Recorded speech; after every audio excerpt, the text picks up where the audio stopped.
on conflicts and connectivity and conflict. So as a reminder, we are part of this association on war and strategic studies in France.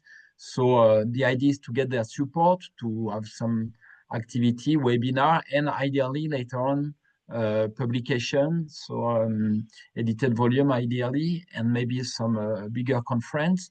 So, but the first step through these webinars is maybe to share ideas, hypotheses, findings. So for people who do not know the region, I mean, we can get maybe ideas also for our own work. And so we had the first webinar 2 weeks ago on India, Middle East, Europe, and up to the Black Sea. So today we focus more on South Caucasus and Russia, and hopefully, most probably in the next 2 weeks or before the end of June, we will have also another 1 hour webinar on the Hormuz Strait, obviously. And then we will have a break, and then some more webinars, maybe with external researcher to give also maybe longer presentation of the end work. So I give the floor to Aris, maybe to introduce the session today, and our speaker. Yeah, thank you, Éric. Okay, let me introduce our two speakers. Our first speaker is Dr. Chiara Lovotti. Dr. Lovotti, a Russian politics and history specialist. You are co-editor of two books, both published by Routledge. The first is Russia and the Middle East and North Africa, Continuity and Change in 2020. And the second is Public Diplomacy between Asia and the Middle East in 2025. You are currently a Marie Curie Fellow at Foscari University in Venice in Italy and at Harvard University Kennedy School in the United States.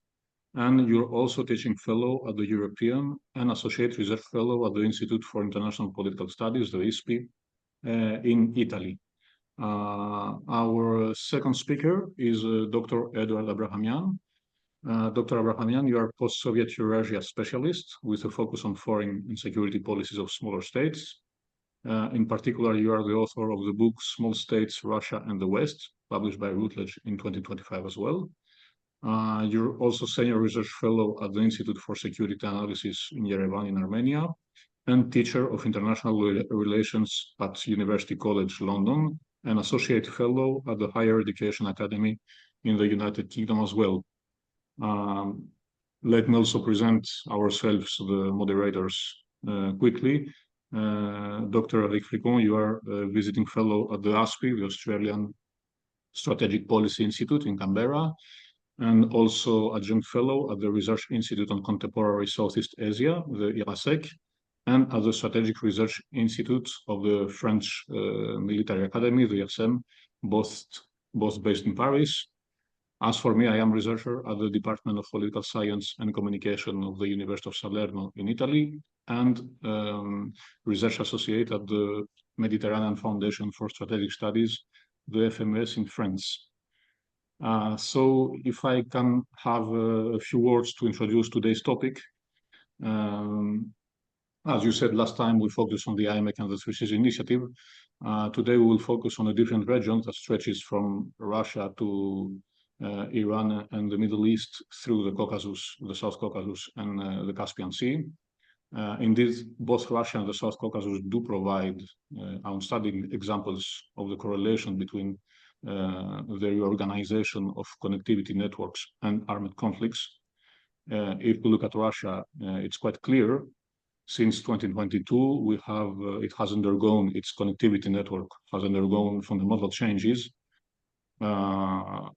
The continental connectivity with Europe has practically collapsed. It is also becoming more and more challenging for Russia to sail westwards. We've been seeing this in the Baltic Sea. We may start to see this more often in the Mediterranean, because last week the EU expanded the mandate of the Irini naval operation, and henceforth it can board ships in the Mediterranean that are suspected of belonging to Russia's shadow fleets. I remind that initially the mandate is to enforce the arms embargo on Libya, pursuant to the UN Security Council resolution of 2020. So now we'll have a single operation with two totally different mandates, both on the subject matter and on the legal ground. So I think it's quite interesting development, and we'll see how it goes. So we're seeing that Russia, against this backdrop, tries to use more its Northern Sea route. This is also the case for Belarus, which has lost access to the Baltic ports, I mean the ports of the Baltic states, and instead is redirecting flows to Arkhangelsk on the White Sea and to Murmansk on the Barents Sea, which is a gate to the Arctic.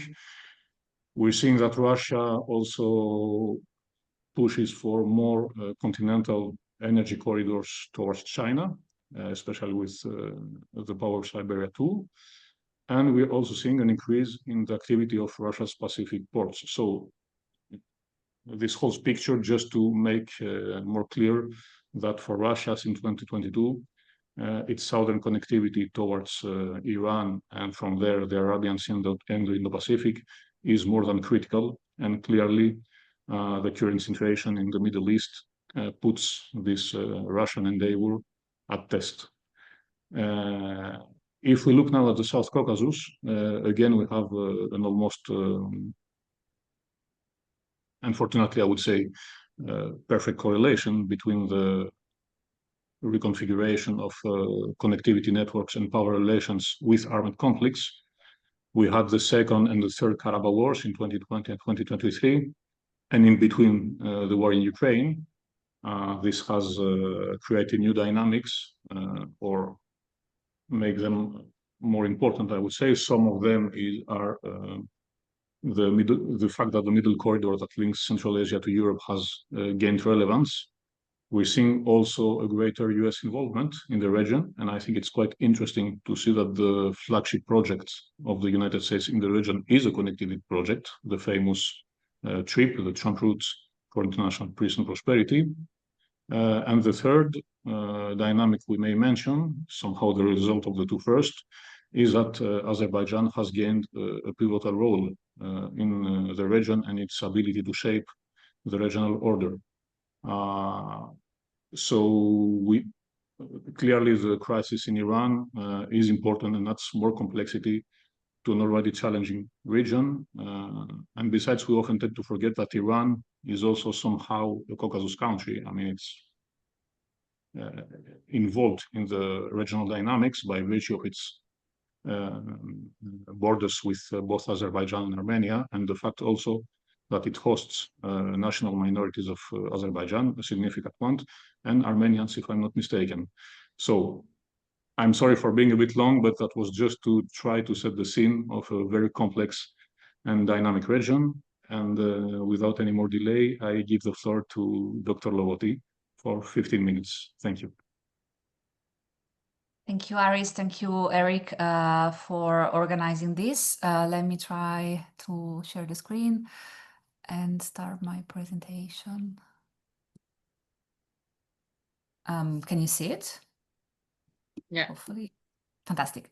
Thank you. So, well, I will not present myself again, as you already did it, Aris. I will start my presentation immediately. So, but before moving to the question of connectivity that you already mentioned, Aris, let me briefly sort of set the scene and say a few words about the current war or past war. We really don't know how to refer to it in Iran. As you know, as of now, mid-June, I think it appears evident that what is going on in the Middle East is not Middle East or West Asia. I was just discussing about the correct definition of this geographical area with someone before. But what is going on in the Middle East, it's clear that it's not simply a bilateral confrontation between Israel and the US on one side and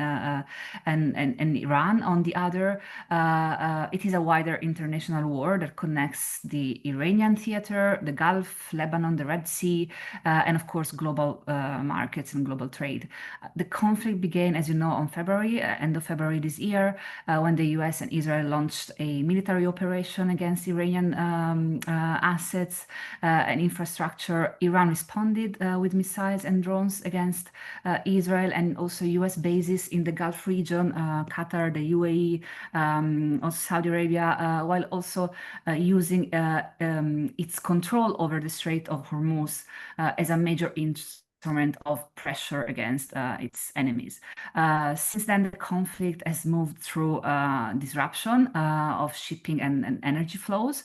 And of course, now, as you know, a couple of days ago, the US and Iran signed an agreement. But if we look at these, what are they, 4 months more or less, and the repeated attempts at mediation and ceasefires and how they failed all the times. And I repeat, we don't know how lasting this agreement will be that was just signed. Or if we also look at the recent attacks just a few days ago, also when Iran launched missiles at Israel after Israeli strikes on southern Beirut, it seems clear that the crisis is very much alive, and hopefully this agreement will put it at rest. But rivalries, we might say, between these actors are still there and will probably remain. And this matters. This short introduction matters because the Iran war has not been or is not just a military crisis, but it's also a connectivity crisis. And the longer it lasts, the longer this instability will last, the longer we'll endure the connectivity problems associated with it. Let me go to the next slide. So let me now move to the question of this presentation, of what you asked me to reflect on, Aris and Éric. So is Russian southern connectivity really at risk, or has been Russian southern connectivity really at risk? My short answer is probably yes, but not in the sense that Russia is about to lose its southern routes. On the contrary, the Iran war has made Russia's southern route even more important for Moscow, because it becomes more fragile, more politicized, and Moscow has to deal with these problems in some way. So this is my central reflection here today. Iran is indispensable for Moscow's attempts to build alternative connections with the Gulf, through the Gulf with India, and the wider, let's say, non-Western world. Yet, right now, Iran is both for Russia an asset and a liability. And we will see why. So I think in this presentation, I will first clarify what this Russia's southern route is. Then I will show how the Iranian crisis affects it. And third, I will move probably towards a reflection that goes beyond connectivity in the narrow sense and discusses what this war means for Russia's broader, let's say, geopolitical strategy in the Middle East. So you briefly mentioned it, Aris, but by Russia's connectivity, we refer to Russia's attempt to reorient part of its trade and energy traffic away from the westward direction. This is not, you rightly mentioned the 2022 moment as a pivotal moment, so the after invasion of Ukraine moment, but this is actually not a new strategy, of course, for Russia. Russia, Iran, and India launched the international north-south transport corridor already in 2000, and the basic idea of this corridor was to create a road, rail, and maritime routes linking Russia to the Persian Gulf and India through Iran, specifically the South Caucasus and Central Asia as well. But after Russia's invasion of Ukraine in 2022, this project, of course, as you highlighted, acquired a very important and different meaning. It became not just a commercial route project, but also a geopolitical instrument in the hands of the Russians. With the Western sanctions and the loss of access to European markets, or very much reduced access to European markets, the international North-South transport corridor became part of Russia's broader effort to bypass Western controlled routes and reduce the vulnerability of its supply chains. So what I want to say is that Russia's southern connectivity is not simply about trade efficiency. It is also about geopolitical adaptation, let's say, in Russia's strategic thinking. It is about how Russia tries to survive and project influence when many of its traditional routes towards the West have been either constrained or blocked. And this is why Iran matters and has mattered so much for Russia in the past few years, because it offers Russia three things at the same time. Geography, again, because it connects these two macro areas, Russia, Caucasus, and the Indian Ocean. Second, political alignment, quote unquote. This is not a detail. Russia and Iran both have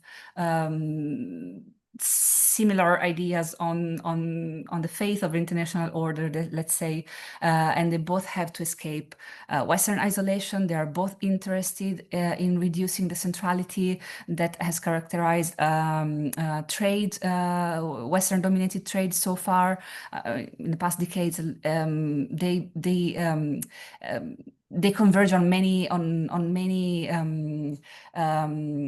like also new multilateral or unilateral forums that are emerging. For instance, you know that Iran has joined the BRICS a couple of years ago, which is an organization that has a strong Russian traction since its origins. This doesn't mean that Iran and Russia have identical views or identical interests. They do not. That's why I put alignment in quotation marks. But they share a common interest in building routes that are less exposed to Western pressure, or that are more distinctly Asian, let's say.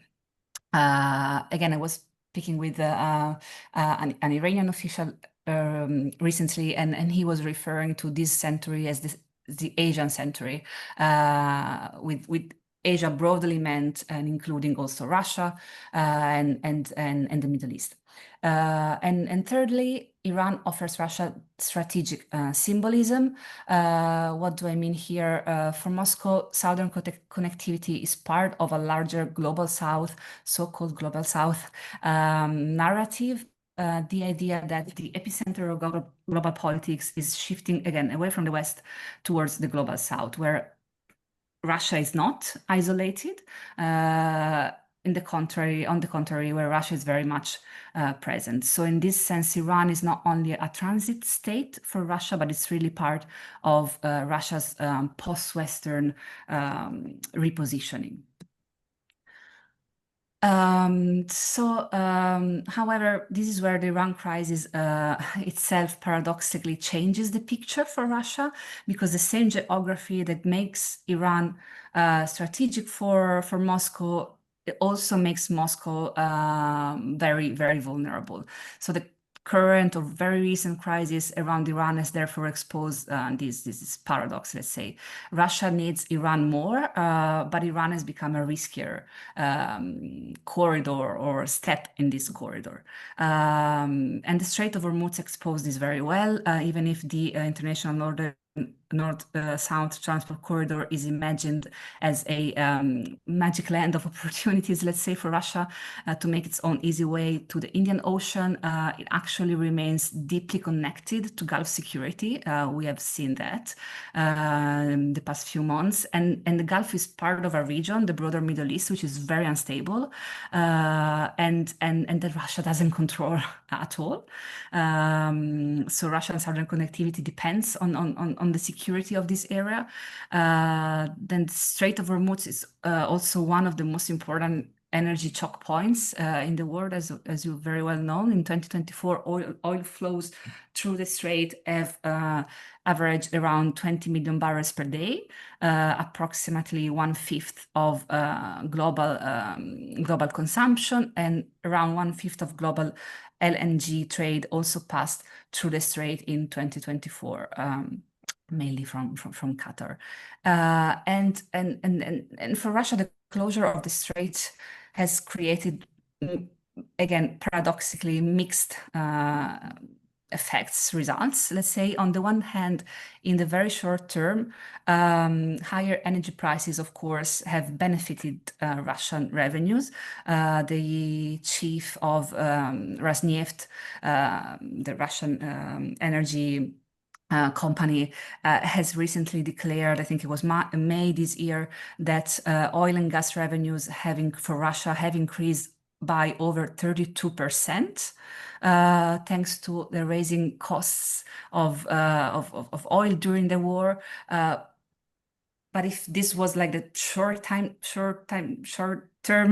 results or side effect, let's say, on the long term, the closure, of course, of the strait would undermine the security of the very southern route for Russia. So if Russia has extracted this very peculiar benefit in the short term, in the long run, things may not be that positive.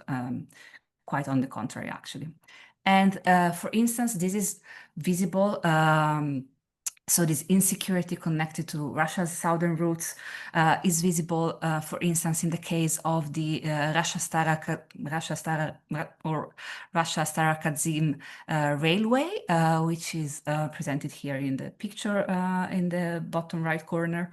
The Russia-Stara, as you know, is a railway line often referred to also as the missing link in the international north-south transport corridor.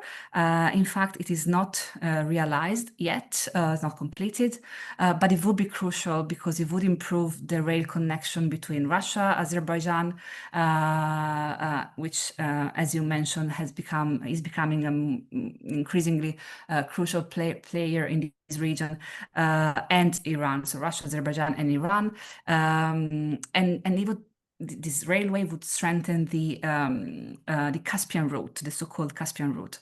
Before the war, Russia and Iran appeared to be moving towards implementation of the railway this spring. But in April this year, so a few months ago, Iran postponed the signing of the executive contract for the construction, precisely because of the ongoing instability the country and the wider region. So we see a concrete example of something that has been blocked by the instability in Iran. And so this shows, more than other examples, that the crisis really affects the implementation of Russia's southern connectivity directly.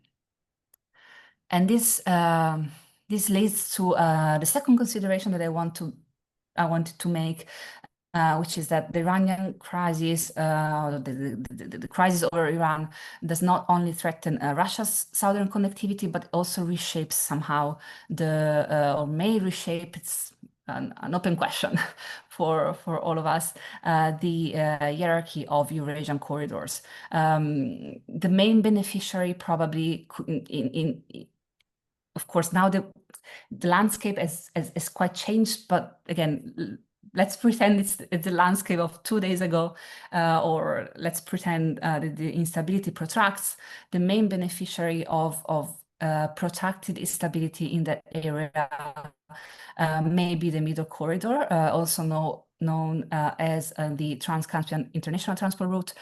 This route connects China and Europe through Central Asia, the Caspian Sea, the South Caucasus, the Black Sea, and Turkey. Its appeal has grown also pretty much as for the INSTC since 2022, because it bypasses Russia clearly, and indeed cargo volumes along the middle corridor have grown significantly since Russia's invasion of Ukraine. And the World Bank has argued that with the right investments, the route could triple trade flows and halve travel times by 2030. Now, the instability around Iran and Hormuz may suggest a simple story that Russia and Iran become riskier, therefore the middle corridor becomes more attractive. But again, it's a question mark that I put here. I would be cautious with this conclusion.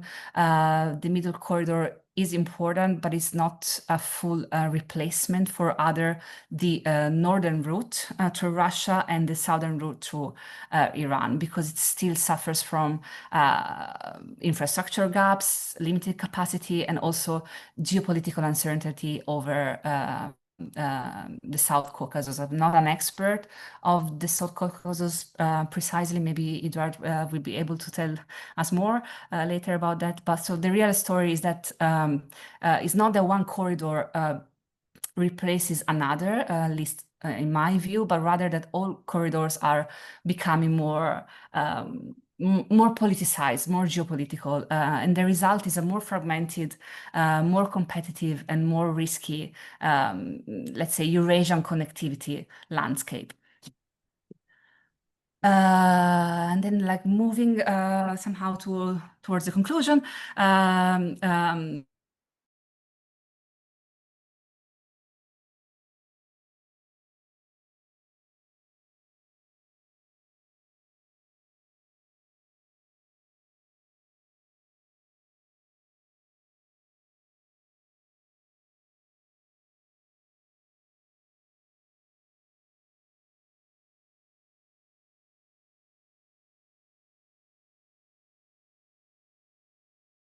Dependence from the West, it increases dependence on Iran and the Gulf area more broadly, but these are highly unstable partners, highly unstable geographies that again Russia doesn't control. So on one side, it does want Iran to remain strong enough to constrain Western power and to sustain this route. But on the other side, it does not.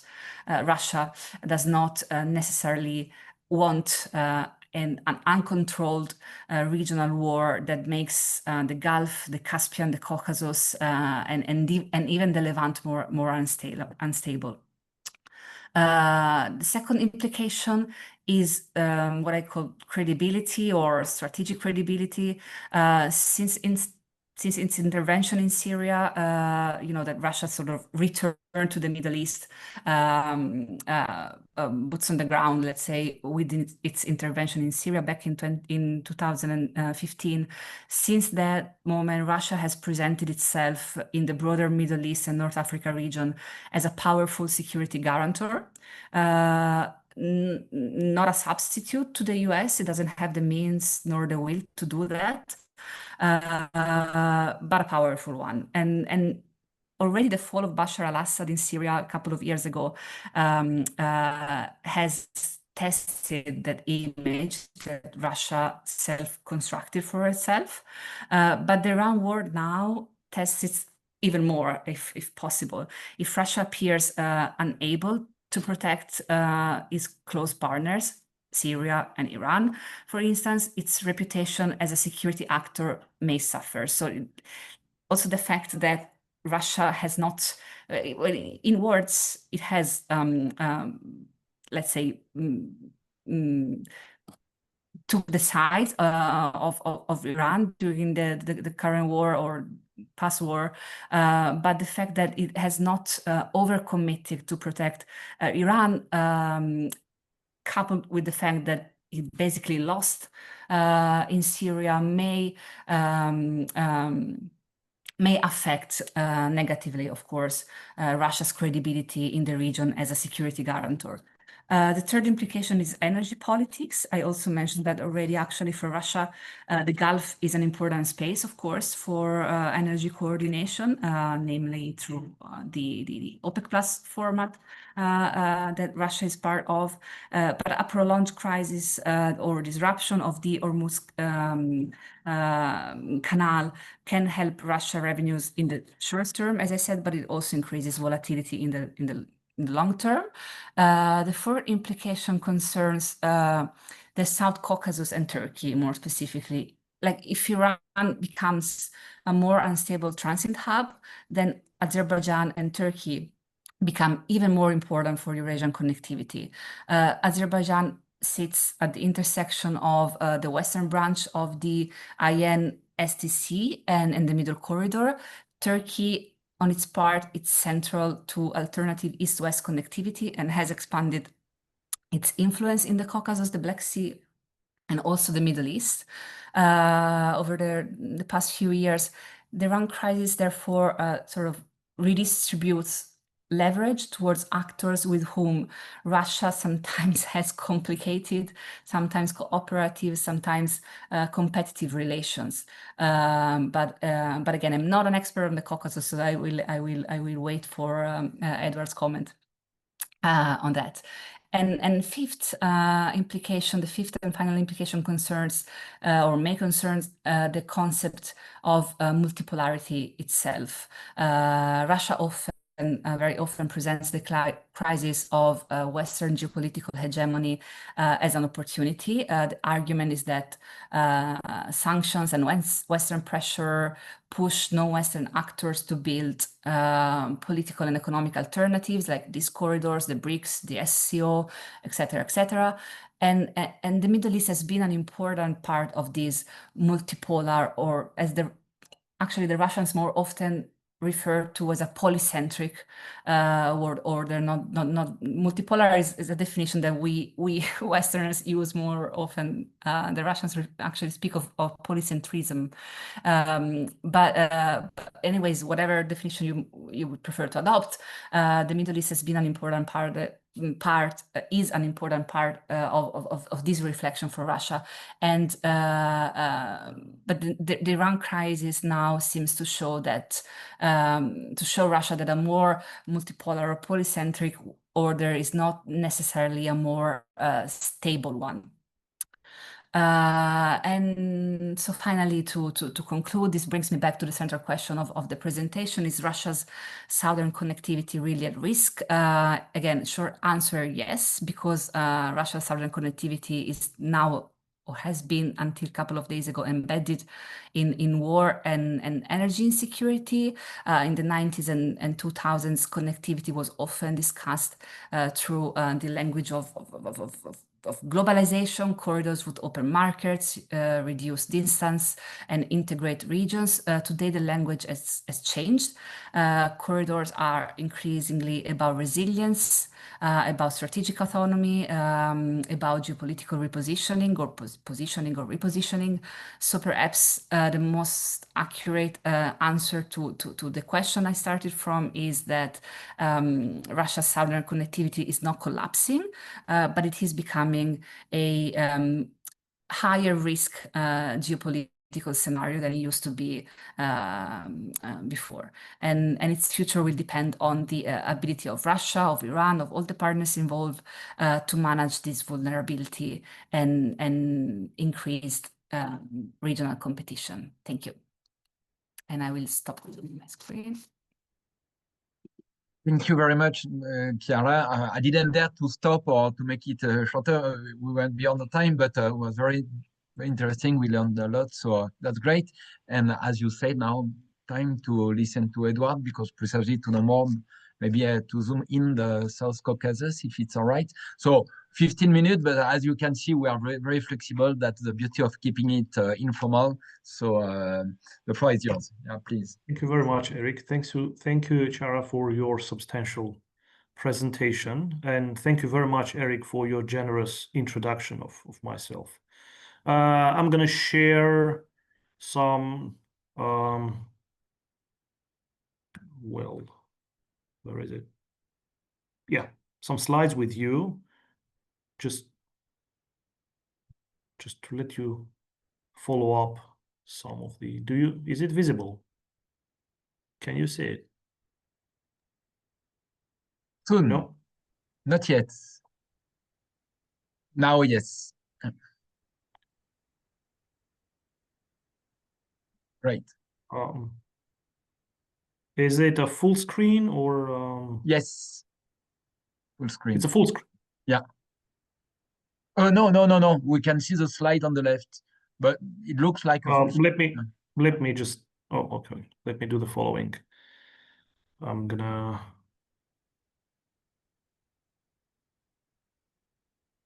It's not a slideshow, but we can see the big slide, so it's okay as well. Okay, so in that case, let me just upload it again so that we can make the things now go it's more. okay. Now this is a slideshow. Yeah. Excellent. Yeah. So, well, obviously, the Iran deal is in the spotlight of the international media. There are some points being revealed in the document, some details, which contains a set of undertakings, the commitments of the United States, for example, to bilaterally by Iran and the US to lift the blockades for the toll-free physical traffic, which was the case before the war, and also the United States committed to unfreeze the significant assets of Iran, also promising to invest of around $300 billion worth through the platform at least. So my initial assessment of all of this situation in connection to the Caucasus as well is that Iran may come up from this deal if it is being implemented. It is fragile because it obviously not include Israel, even though there are points, as we can see, that it includes also Lebanon, so commitments regarding to the Lebanon. But if this is fully implemented, it then will be a fundamental on the fundamental level. It will be a game changer for not only for the Caucasus but also for the Middle East in general. Iran may become stronger. It may fuel Iran's ambitions to play more proactive role in its as Russians use it, near neighborhood, and the Caucasus is obviously a near neighborhood of Iran, and as it was said here that Aris mentioned that Iran is also a Caucasus state, as do Turkey and Russia. Yeah, and this may compel the United States to change its regional policies as well. So everything with respect to this deal remains to be seen. But let me get back to the Caucasus. So what we have at the moment is well, the Iran war and its aftermaths does not create a completely new geopolitical order in the Caucasus. Rather, it tastes and potentially reshuffles and already emerging the post-Karabakh regional order, which is characterized as Chiara and Aris already mentioned, characterized by Azerbaijan's sub-hegemonic, I call it sub-hegemonic position, Russia's transition from exclusive primacy to shared regional management, and to competition over connectivity corridors, in fact, linking Europe, Eurasia, and the Middle East. It is hence reasonable to touch upon the pre-Iran war regional configurations and the post-Karabakh transformation. So what we have here is that the decisive geopolitical event in the South Caucasus was not the Iranian war, apparently, but the destruction of the Karabakh status quo. with Armenia's military defeat that fundamentally altered the regional balance of power in favor of Azerbaijan. Azerbaijan's emergence as the strongest, in fact, indigenous actor in the Caucasus, and the implication of which was that Baku moved from being a balancing actor in the region to an agenda setter actor. And the victory gave Azerbaijan confidence to pursue ambitious connectivity and transport projects. And also the regional diplomacy increasingly began revolving around Azerbaijani initiatives and preferences, largely tolerated by Russia, Turkey, and Iran to a large extent. This led to the emergence of a shared regional order. As I mentioned, instead of Russian regional primacy, we increasingly observe in the Caucasus that Russia remains the most powerful external actor militarily. Turkey and Russia have become the most influential political and strategic partners of Azerbaijan with their alignment deals or alliance deals with Azerbaijan, treaties with Azerbaijan, which Azerbaijan and Turkey cut in 2022 and 2021, and Russia with Azerbaijan in 2022, right a 3 days before Russia's Ukraine invasion. And eventually, Iran here remains an indispensable geographical and security actor if the Iran deal survives, if all sanctions lifted over Iran. Iran will play a more substantial, tangible role in the Caucasus, specifically in terms of the connectivity and infrastructure. And as I mentioned, so the result of the post-Karabakh regional order was the shift from Russia's attempts to be a hegemon towards a shared or cooperative hegemony, mostly shaped by the consensus between Moscow, Turkey, and Iran, and managed on the lower level by Azerbaijan.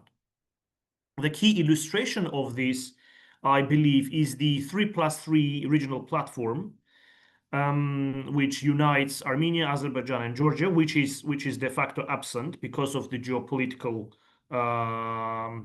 reasoning and justifications, plus Turkey, Russia, and Iran. The geopolitical sense, the meaning of the 3+3 is the regionalization, and which makes the three actors in the Caucasus, namely Russia, Turkey, and Iran, and also Azerbaijan, like-minded states in this case, is that the geopolitical meaning of the 3+3 is that to solve all problems that emerge or remains, only to make the problem solving only the matter of the regional actors only, keeping the Western influences at bay, keeping the Western presence checked in the Caucasus, which makes the platform obviously a symbol of post-Western or non-Western regional imagination. And this is unique in the sense that there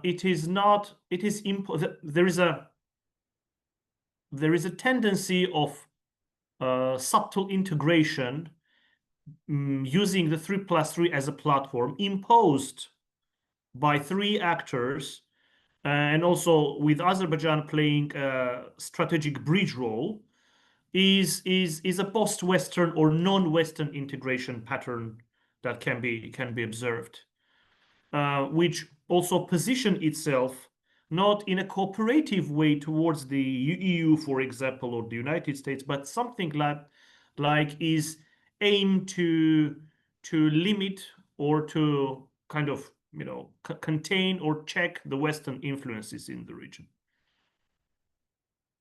The Ukraine war in this context plays its role in the configuration, in the evolution of the political or economic configuration of the South Caucasus. which in fact accelerated several trends. And let me just, I forgot to change the slide.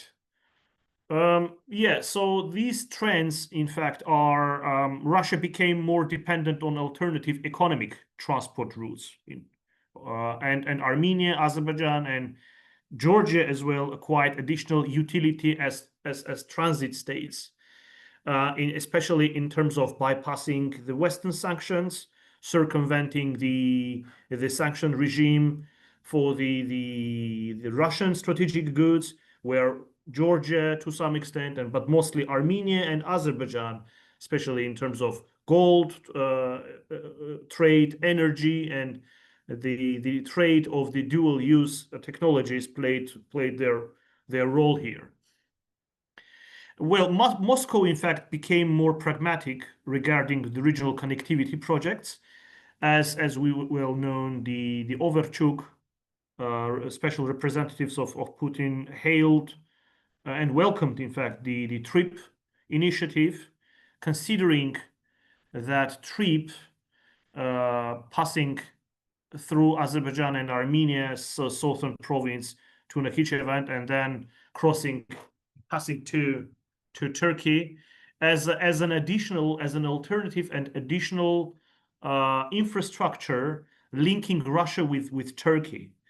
And in parallel to North-South corridor, it is mainly considered by Moscow as an opportunity, not a constraint, not something that West is involved and dominate or challenge Russia's interest in here.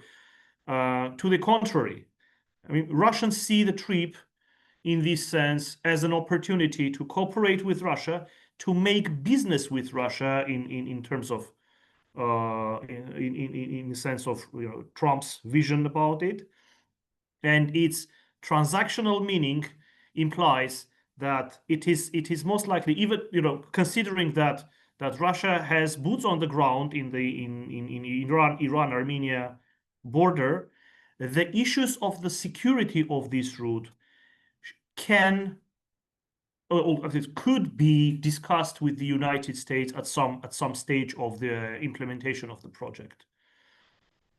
So in other words, in the Caucasus, there is an economic adaptation increasingly took precedence over geopolitical exclusivity.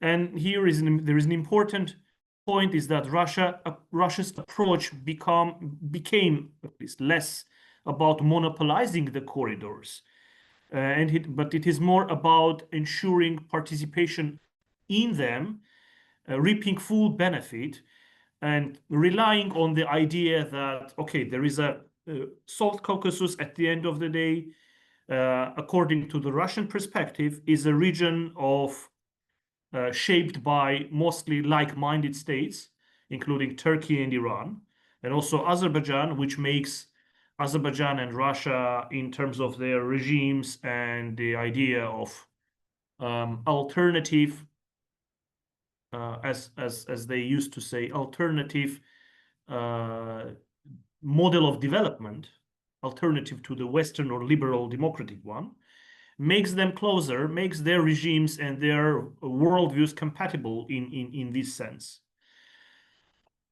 I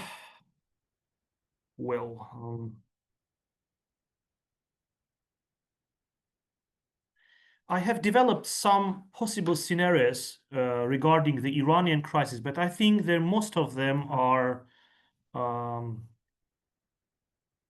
outdated. But as I mentioned, the concessions made or proposed by the United States in this case allows to consciously assume that this will have its significant impact in the Caucasus infrastructural policies. And also, if we take into account that there is a China-Russia joint initiative, maybe also India has expressed their interest to join, the polar route being developed or pushed forward by Moscow and Beijing, this can make the middle corridor prospects less attractive, at least in terms of time and investment. And also, we should bear in mind that there is acting infrastructure stretching from Baku to Kars. There's a railway which loadability is only up to 50% full. So in other words, there is a tangible capability to fill it. There is also processes of modernization undertaking by Turkey and Georgia to expand the loadability of the Baku-Tbilisi-Kars railroad, which makes trip of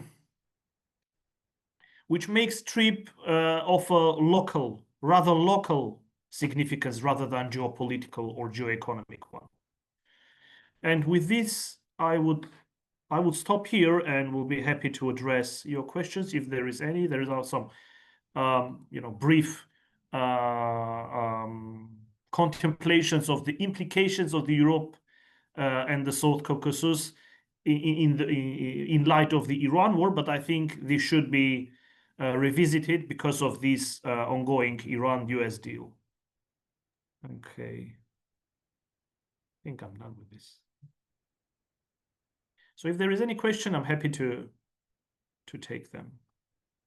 Thank you very much. But indeed, you're right. With the agreement the other day on Iran, so not easy for us to be updated. But no, thanks a lot for sharing all your views.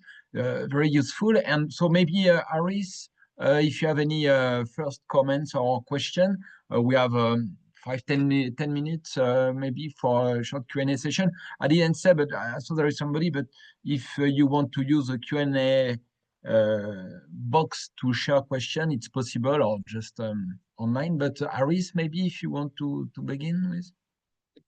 Yeah, well, let me just start with a quick comment. It's quite evident that, of course, the trip route, which is not the trip, sorry, the middle corridor, is mainly continental, and we know very well for practical reasons that it cannot replace fully sea routes in terms of volumes, of value, even if it can be quicker in some cases, but that's not enough. We remind that at sea we have a single legal order, so a ship from a point A to a point B through the sea actually is not subject to different legal orders or borders. We see that on land that's not the case, so that's a constraint, and it will never be totally lifted. Just to keep this in mind, and about what Chiara you said, and Eduard as well. I just had a question or two, mainly about the trip. What is the situation now? Is it being implemented? Is it I don't know, operational? Is there a timeline? What do we know about that? And the second would be rather about Azerbaijan's role. We're seeing that there have been problems in relations between Russia and Azerbaijan. Is it the surface, and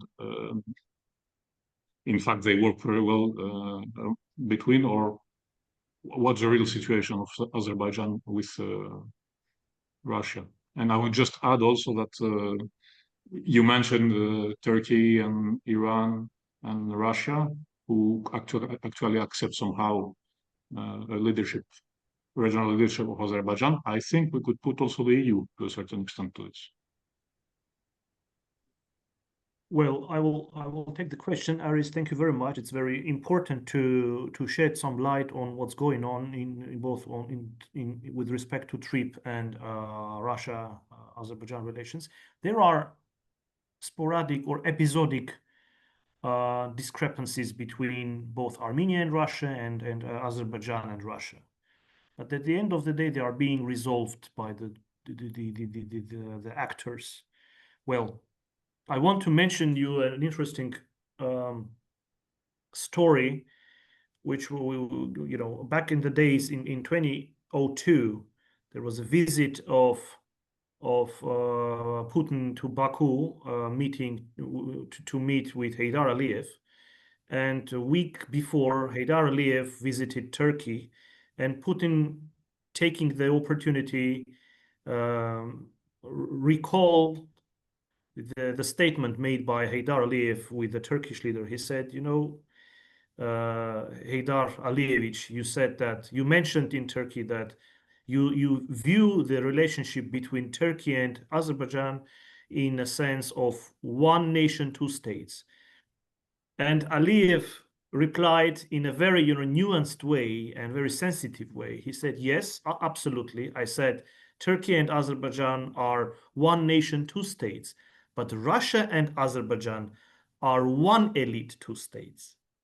So in terms of the conflicts between Aliyev and Putin, there is a lot unites them, and there may be some sporadic issues and relatively minor misunderstandings that can play a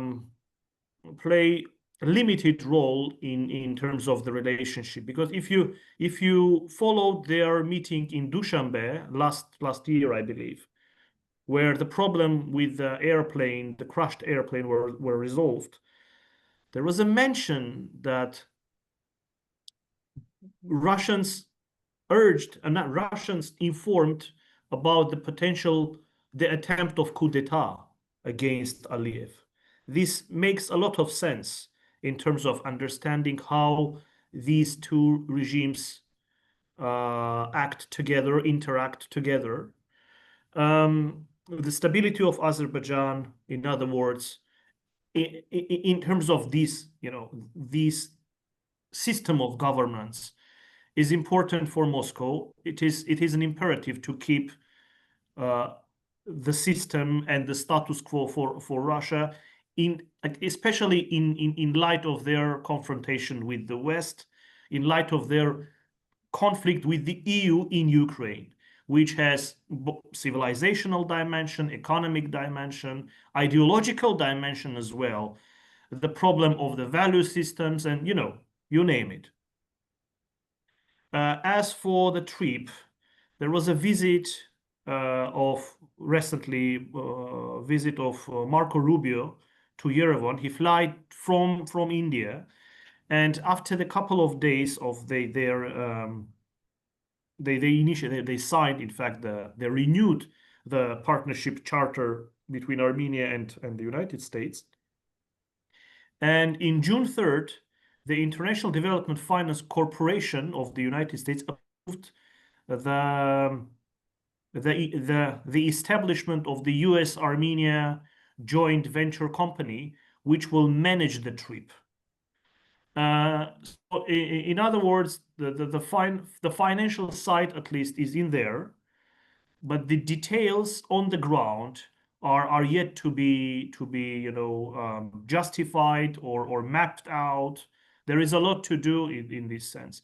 Well, Azerbaijan is still the main beneficiary of this. At least the leadership in Baku emphasized this as as something that meets their core national and strategic interests to link the Azerbaijani mainland with their exclave of Nakhichevan. They use the infrastructure in terms of its potential to connect to the international connectivity routes, but the main interest of Azerbaijan here is to have unimpeded communication with Nakhichevan. This is first and foremost the imperative they have. Turkey, it is obvious that Armenia is likely to stay sidelined or isolated in a large extent because of the initiated Turkey-Nakhichevan railroad construction. They have attracted the investment of up to 2 billion from the Japanese investors, if I'm not mistaken.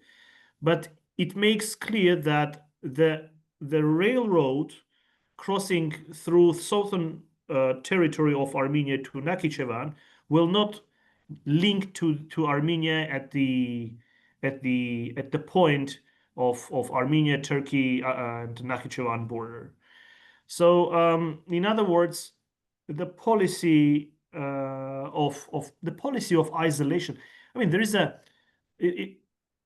a concern in Yerevan, obviously, that the rail route will not allow Armenia to fully, expand to its infrastructural potential because of the Turkish interest to join through Nakhichevan and then to Russia and vice versa.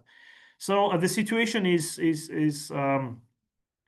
vague in a sense that, okay, the US considers the trip as purely transactional initiative, something that they can make a business with the other stakeholders, including Russia. But on the bottom line, it is an infrastructure linking Azerbaijan and its exclave. So this is the main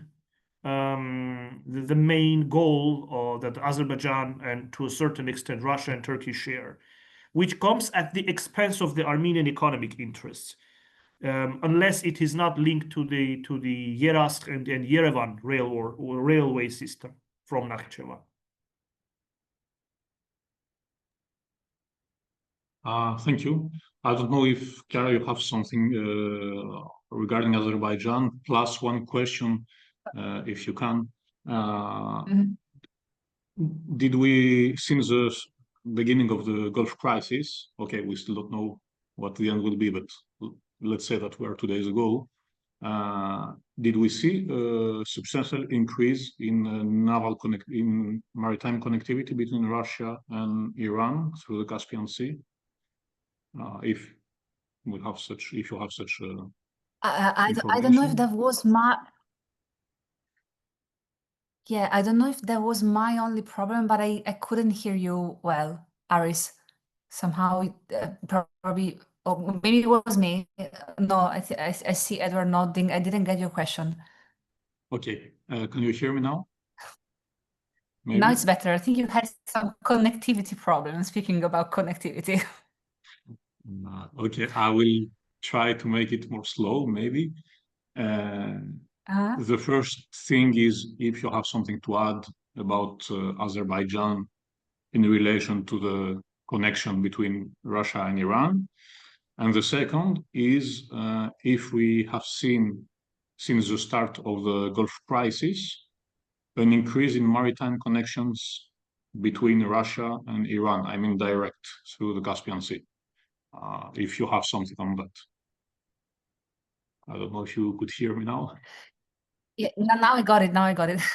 Thank you, Aris. No, I mean, I can't really comment on the trip, of course, as well as Eduard did, because it's not my main focus. But from Moscow, what I can add something on Moscow's perspective.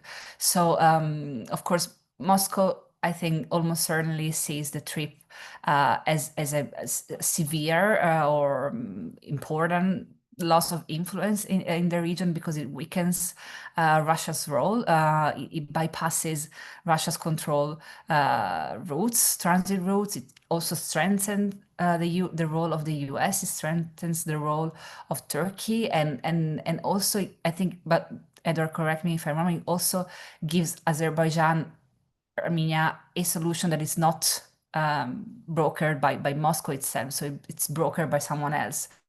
But overall, Russia's reaction was quite mild. It was restrained, at least officially, so in the public discourse, because I think Russia's capacity to reverse this process is quite limited or near to zero. Not just because the project is still incomplete, but also because it's managed by other actors with whom Russia has limited leverage, I think. So, and also consider that now Russia has fewer usable instruments that it had before for leverage in the region. Also consider the recent elections in Armenia. So I think Moscow's public, again, mild response or restraint was only tactical, I think. Yeah, and on the Gulf, no, but as I said, the only clear thing that is that I can say has clearly happened and affected Russia's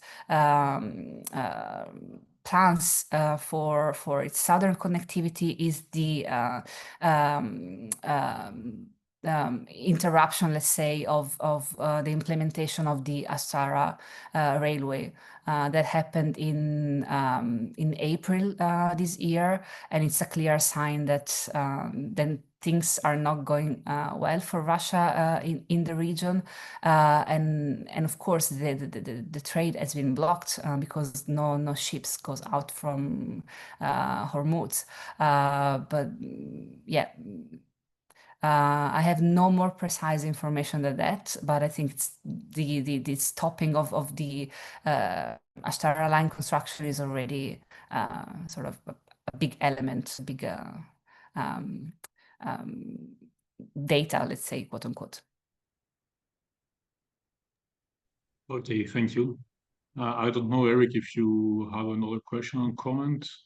No, I don't see any other question. Just maybe to keep in mind and to connect your presentation to our areas together with Christine and so about Southeast Asia, just to keep in mind that there is nowadays, if I'm not wrong, the ASEAN-Russia Summit in Kazan, Southeast Asian Association of the Southeast Asian Nations. And so I don't know if they will talk some about connectivity or what, but we can monitor. And because when Chiara, you were talking about the South connectivity, so Gulf, I mean, Caspian Gulf, or Caucasus Gulf, Indian Ocean, but maybe we can add a box for Southeast Asia, Malacca Strait, because of all this ship-to-ship transfer of Johor, east of Malaysia, and you have all this dark fleet, I mean Russian dark fleet, with all this flag of convenience from Pacific Island countries or wherever in the world, and where you have the transfer of oil. And it's amazing how I was part of some Navy exercises, how the country over there, you know, close their eyes, and then how USA try to point the finger and say, hey guys, see, open your eyes. Something is happening just in front of your, I mean, off your coast. And even Singapore, sometimes, you know, Singapore being friends to all enemy of none, and Malaysia as well. So they are very quiet. And then you have all this flow, then going up to North Korea or China. So that's why maybe, and there is this book by our colleague Jan Story about, I forgot the exact title, but published by ISIS in Singapore about Russia and Southeast Asia. So this just to keep in mind. But no further comments because Chiara is maybe tired and we are all of us unwell. So I think Eduard wanted to add something. Please feel free. Just a couple of words. Yeah, about Russia's policy with respect to TRIP. Following Russia's modus operandi for more than 15 years, I can assume that Russians are not, so extremely against the TRIP initiative because they see it as an opportunity. Because as long as TRIP fulfills their core interest, namely linking Russia with Turkey via Azerbaijan and Armenia, they are absolutely comfortable with that. And if Europeans are not involved, they are absolutely fine with the Armenian US management of the infrastructure. And also, we should keep in mind that Russians are still in there. I mean, Russian FSB troops are operational in Armenia-Iran border. And there is no, at least at least on the declaratory level, there is no intention in Erevan to remove them. But this is also another sign that it is too early to say that perhaps Russia is against. Okay, they do not have direct control, but they control Armenia's railway system. Okay. Yeah, I think our colleague, he's not with us today, Vali Kaliji wrote something about the issue of Russia controlling traditionally the Armenian roadways. So I don't know, we'll see any change on that. Just if I have one more about connectivity between Russia and Turkey, we're also seeing this on other parts. There is notably Foscari, which is a Russian company that specializes in connectivity, which, if I'm not mistaken, is operated by Rosatom, and we all know what this means with regard to the organization of the Russian regime, which has a more and more dense cooperation with Turkey. So obviously the issue of connecting Russia to Turkey directly without, as you said, the European interference is clearly an important thing for Moscow. And just because, Chiara, you spoke about Syria at some point, it's also very interesting. Okay, we cannot speak about everything, but actually, my feeling is that the way Russia behaves with Syria post-Assad is quite pragmatic and reminds me a bit what Eduard said about the Caucasus and even Central Asia, I could add. We think that the Russians are still there, but they just change the way of behaving with the new regime. So, but just a thought like that. Okay, Eric, I don't know if you want to close the webinar. I'm done. Thank you. And thank you very much, both of you. It was really interesting. Any final word, Chiara or Eduard? No? Yeah. I was just saying I agreed with Aris on the pragmatism of Russia. That's if you have to define one word that describes Russia's role in the broader Middle East and North Africa, is definitely pragmatism. And on Syria, they changed narrative, perspective, and modes of operation from one day to the other. Like before the fall of Assad, it was all about protecting Assad and hitting the rebels and terrorists. And the day after, they were sort of sanctifying, glorifying the rebels that they actually fought against for 10 years just before. So it's pragmatism, definitely. And it seems to work, which is a basic thing. Yeah. Thank you very much. Well, thanks a lot. We know the privilege of getting your views and your findings through this webinar. So thanks a lot. So as said, if you agree, the idea is to upload and to use it as a kind of podcast, so we can refer later for people who are not able to attend today. And then so via YouTube, and then maybe through the web page, which is coming soon on the via AEGES website. So thanks a lot. Some other projects, so publication, we will have time to talk about that later on. So thanks again. And maybe, so let's check our mail, but maybe another webinar before the summer break in 2 weeks' time. So thanks a lot. Thanks, Aris. You did a lot as usual, so much appreciated. And all the best to all of you. Get well soon and see you again. Thanks. Thank you. Thank you. Thank you very Thank much. you, Bye-bye. Bye. Bye-bye. Have a great one. Bye-bye.